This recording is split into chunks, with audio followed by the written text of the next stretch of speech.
virtually everyone is an endurance athlete in a sense. So I'm going to cover symptoms of overtraining in a few different categories. The first one is going to be symptoms that occur during workouts. Then we're going to talk about the general physical symptoms. And then finally, we will talk about some nuanced symptoms relating to the cardiovascular system and also to behavior that reveals overtraining burnout patterns. Okay, so the first one is symptoms that occur in workouts.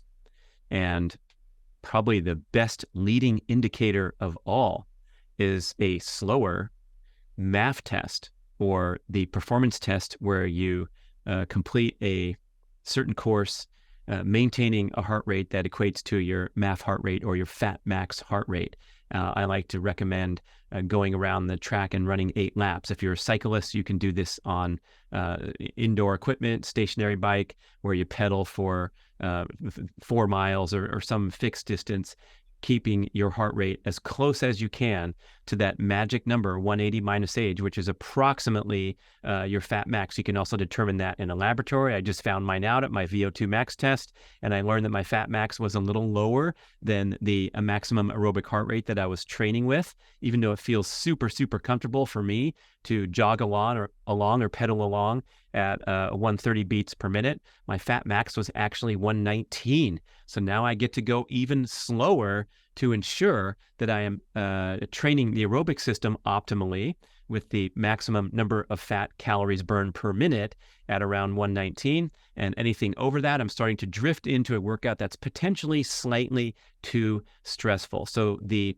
aerobic test is super important to track your progress as an endurance athlete in hopes of improving your time when you run 8 laps around the track or pedal a certain distance or use other exercise equipment like a rowing machine that has distance calibration. So if you're going to row a mile and at a certain heart rate, you can check your time and see that you're improving. If you are regressing with your aerobic test, this is a sure indicator that you are in an overreaching or overstress pattern, and that your training is no longer serving you, and most likely you deserve to back off.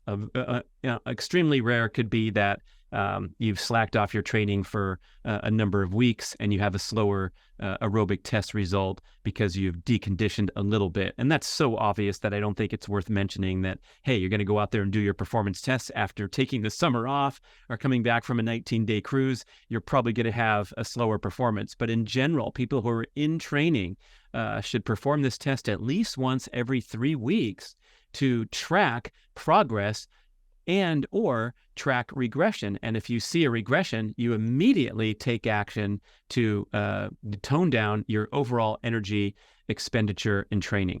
And then go back to the emphasis on comfortably paced aerobic exercise, because most likely what has happened if you're in regular training and not coming back from the 19-day cruise, you have possibly drifted outside that aerobic heart rate zone too frequently, to the extent that you are introducing too much stress in the training program. And slowing down can actually help you improve your ensuing MAF test, and therefore set you up for success when you introduce higher stress workouts that are intended to be at the higher heart rate zones where you're doing intervals or tempo or doing a race.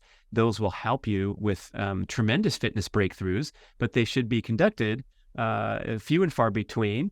And when you're really feeling great and perky and smooth with no aches or pains, that's when you can go out there and push yourself once in a while. And then in the framework of endurance athlete, and for virtually any athlete in any sport, even the power athletes, emphasizing when you're doing steady state cardio, emphasizing those aerobic heart rates so that you can progress without the interruption from chronic overstimulation of the stress response. Simple as that. So the number one symptom in a workout would be the slower MAF test result, and relatedly, any type of symptoms of what Dr. Maffetone calls anaerobic excess or aerobic deficiency. And this could include a strong competitive performance or a string of them. However, you're doing this when you're in that temporary, unsustainable state of overreaching. So the ability to excel at the higher heart rates, but then reveal a slower aerobic test time means that you are operating on borrowed time, because you need a healthy, balanced aerobic system to nurture the anaerobic performances. And so if you overload the training pattern and the competitive pattern with some high performance anaerobic workouts, but are letting your aerobic conditioning slip, this is a sure recipe for burnout, or even more likely injury, because you're pushing the body really hard without the substantial base that you always have to nurture. So I talk about this a lot in the book Primal Endurance, where Mark and I present an annual periodization schedule where you nurture your aerobic base for a sustained period of time to begin the calendar season or the competitive season. Then you can dip into brief bouts of training blocks where you're emphasizing faster paced or more intense exercise, and then taking a little break, and then returning to a time period where you nurture your aerobic base before you again introduce high intensity workouts as the emphasis. And when you're in a high intensity or a competitive period, you are toning down the volume of your aerobic exercise, because you can't have it all and do it all at the same time. You get the difference? So this anaerobic excess aerobic deficiency, it's super relevant to endurance athletes, of course, but it's also relevant to strength, power, explosive athletes, team sport athletes, such as CrossFit competitors. Chris Hinshaw, my former podcast guest, who has this wonderful operation called Aerobic Capacity. You can follow him on Instagram and listen to our podcast. He has made a wonderful career helping these superior CrossFit Games athletes who have tremendous attributes across the board with strength, power, amazing conditioning, gymnastic ability, and endurance. But for a period of time, when Chris first immersed himself into the CrossFit scene, he was noticing these extremely high performance athletes that had aerobic deficiency. And so his term aerobic capacity refers to the importance of building this aerobic conditioning base so that a high performance power strength athlete can get through workouts without that fatigue and breakdown and other symptoms of falling apart, because the workout lasts for an hour, or they're training 2 or 3 hours a day. In the case of a CrossFit Games athlete, that's an endurance athlete right there. Even though they're competing at the box jump, battle rope, upside down push-ups challenge, which is super reliant on power, strength, explosiveness, everything's lasting a long time. This goes for athletes in the NFL or any sport virtually, where you're practicing for long periods of time. You're doing things like a sustained strength training session where you're going through numerous sets, numerous machines, numerous exercises.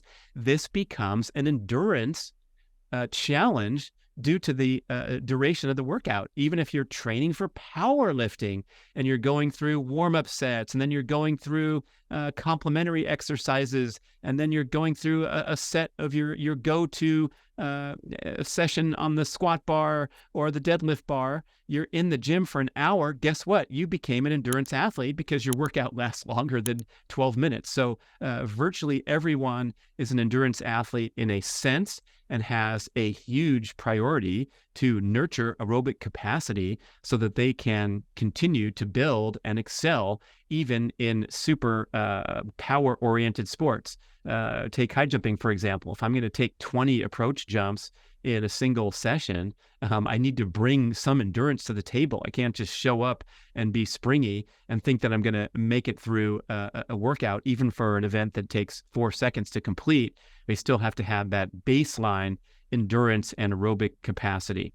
So that will wrap up this breather show, talking about that key performance indicator during workouts of slower aerobic performance, or that imbalance between aerobic competency and anaerobic power.